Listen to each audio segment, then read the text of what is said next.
man maa ngi tudd Mamadou Diop di secrétaire général inspection d'académie de Thiès. Pape Baba Diassé dafa ma wax ne bu ma ñëwee naa jottali ne mi ngi rafetlu jataay bi nga xam ne waa centre d'éducation et de formation environnementale bu Dakar ñoom ñoo ko organisé ñëw fii ci IA de Thiès nga xam ne depuis 2012 ñu ngi koy dund. Surtout bi nga xamee ne am nañ benn inspectrice de l'enseignement moyen secondaire boo xam ne nii loolu la mos a dund en tant que ancien professeur de SVT muy madame Bousso bi ñu ñëwee fi implanté ko ci école ñu gis njariñ li xam ne lii kat sunuy xale ñoom ñoo ci gën a profité parce que lu bari li ñu leen wax classe nga xam ne dañ koy déggandeem nii rek bois d'école ñuy def ci école day tax ñoom ñu di ko dund di xool un peu surtout dans le domaine des SVT nu muy demee di ko xam di ko xalaat. da ci am sax ba ci am ñoo xam dañ koy prolonger di ko jëm ba seen kër dafa def ay sorte de petit bois d'école wala ay culture comme à table je sais pas encore comment ça s'appelle di ko fa dund di ko fa vivre nga xam ne souvent du ñu yem rek ci théorie bi li ñuy théoriser lépp dañ koy gis jaxaran mu mën leen a jariñ te bu leen jariñee dina tax améliorer qualité enseignement apprentissage jamono ji nga xam ne ñu ngi dérouler programme bu ñu naan paquet nga xam ne daf ci am composante boo xam ne nii ñu ngi koy wax qualité améliorée lu mel nii dafay contribuer que qualité boobu gën a yokku di aussi contribuer que sunu élèves yi di gën di réussir seen njàng di gën di admis résultats yi gën di baax. Madame Meng, Mme Yacine Gueye, chargée de formation au niveau du centre d'éducation et de formation environnementale. Me représenter suñu directeur docteur Henri Mathiolo ak suñu collaborateur.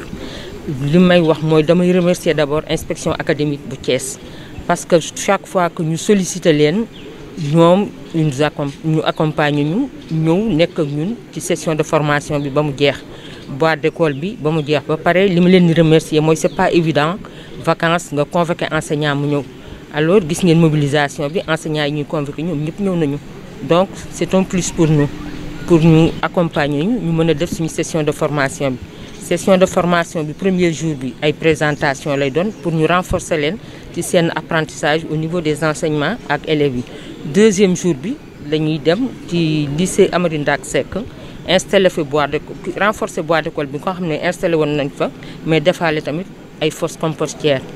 def ay aménagement loolu mooy suñu session de formation bi tey. ba ngeen dalee liggéey ba léegi lan ngeen yaakaar ne moom moo ci war a yokku. li ñu war a yaakaar ne mooy li ñu ci war a yokk mooy engagement bi dañu soxla daal pour bu ñu ñëwee fii di suivre boîte d'école bi résultat bi ñu ci bëgg ñu am ko ci ndax chaque fois dañuy installer boîte d'école mais fii Thiès heureusement 90% yëpp ay réussite la ñuy am ci boîte d'école c'est là grâce à madame Bousso bi nga xam ne elle est très engagée en matière d'environnement. ba tax ne bu fekkee ne installé nañu boîte d'école dañu bëgg enseignement bi enseignants yi fi ñëw tey ñoom ñu mën a suivre boîte d'école bi xam ne ñoom dañu engagé wu en matière d'environnement jàppale ñu ci ba nga xam ne bu ñu ñëwee di xool boîte d'école bi li ñu ci bëgg yëpp dinañ ko am ba pare lieu d'apprentissage lay doon pour élèves yi ñoom ñu xam comme ni ko SG waxee ne lii par exemple plante bi nii lay demee du doon ab loo xam ne théorie rek lay doon mais day doon tamit ay activités pratiques.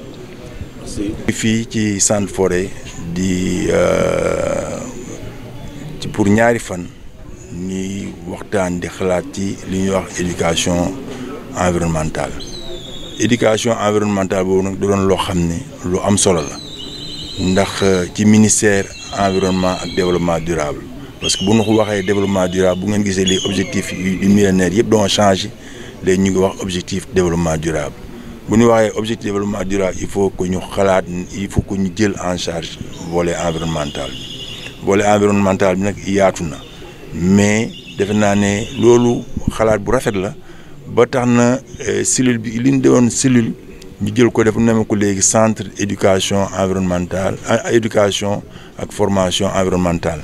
léegi centre boobu daal ne bon man dinaa jéem a doxal lépp loo xam ne moom mooy njàngale mu wékku ci affaire environnement bi ñu ñëwee nag ci région Thiès gis nañ ne vraiment inspection académie ñoom doonoo taxaw temm yàgg liggéey ci loolu yàgg cee xalaat diñ ci jàppale ba tax na léegi ñu def ay boîte d'école yooyu nag yi ñu ci am ci région Thiès bi am nañ ci mbégte lool parce que gis nañ ne réussite léegi nag moo tax ñu gën a bëgg a ñaax bon jàngalekat yi pour ñu gën a jël en charge éducation environnementale boobu pour jàngal ko xale yi xam ne ñoom ñooy doon mag ëllëg pour que léegi ñu am pour ñu mën a jot li xam ne moom la ñu wut muy objectif développement durable développement bu sax dàkk développement bu sax dàkk nag day doon loo xam ne il faut que léegi volet environnement bi ñu jël ko en charge te volet environnement bu ñu ko jël en charge jaar la ko ci gone yi def naa mën am yaakaar ne li ñu bëgg dinañ ko am. C'est monsieur Mamadou Diop, secrétaire général de l'inspection d'académie de Thiès, représentant monsieur Pape Baba Diassé, inspecteur d'académie. Vous pouvez revenir sur le sens de cette rencontre de ce matin? Je voudrais d'abord remercier le CFE, le Centre d'études et de formation environnementale. Comme je l'ai dit dans mon discours, ils sont dans Thiès depuis 2012 et le fait d'implanter des boîtes d'école dans les établissements et dans les écoles élémentaires bien entendu, dans le cadre de mise en œuvre du paquet, où une des composantes est parmi les toutes premières préoccupations, à savoir la qualité améliorée. Le fait donc d'implanter ces boîtes d'école-là contribue à améliorer les enseignements-apprentissages, la qualité des enseignements-apprentissages et par ricochet bien entendu les résultats scolaires. Donc au niveau de l'inspection d'académie de Thiès, nous magnifions cette action-là du CFE, certain que nous en sommes les principaux bénéficiaires. Comme je l'ai dit dans la salle, parmi les acteurs-là, le public n'est composé que de chefs d'établissement, d'enseignants chevronnés et rompus à la tâche intéressés par la question et nous nous en félicitons. Et c'est quoi les boîtes d'école? Les boîtes d'école, c'est des jardins implantés dans les écoles qui permettent aux enfants, aux apprenants de vivre concrètement l'expérimentation. Le plus souvent dans les théories, il peut arriver qu'un élève fasse son cursus sans jamais voir comment pousse une graine, comment se développent des feuilles d'arbres et autres. Et le boîte d'école est un lieu d'expérimentation qui leur permet de vivre cela et parfois même d'en faire le prolongement chez eux, dans les maisons. Donc vraiment c'est un intrant de qualité et il y a un côté récréatif qui accompagne un peu ces genres de sorties-là. Ce que les élèves font jusque dans des zones reculées, dans des sorties pédagogiques, ils ont l'occasion de vivre ça au quotidien, au sortir de leur classe. Bonjour, je me nomme Madame Meng Yassine Gueye, je suis chargée de la formation au niveau du Centre d'éducation et de formation environnementale du ministère de l'Environnement et du Développement durable. Voilà, depuis 2012, vous collaborez avec Thiès dans le cadre de ce programme. Oui,